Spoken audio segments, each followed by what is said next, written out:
Dia que o Bernardo, ele ia fazer 2 anos, a gente não pôde ficar com ele, né? Porque ela baixou no hospital no dia 12 de manhã, a gente foi pro hospital, então a gente nem conseguiu ficar com eles, sabe? A gente, no caso, ia fazer um negocinho em casa, com a família, né?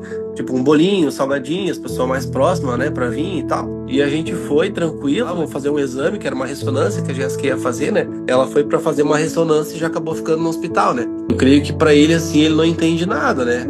A não ser a falta, né? Ele ficou, desde o tempo que ela ficou internada na UTI até ela sair, ele ficou, tipo, um mês e pouco sem ver ela, né? Tanto que no começo, quando ele viu ela, ficou, tipo, meio assim, sabe? Tipo, com o pé atrás, tipo, pô, será que é minha mãe? Será que não é, né? Foi um baque, né, cara? Agora a gente pensa assim, a gente olha, eu principalmente olhando, né, e comparado com como ela tava e como tá agora, assim, cara, é um milagre, é uma bênção de Deus, sabe?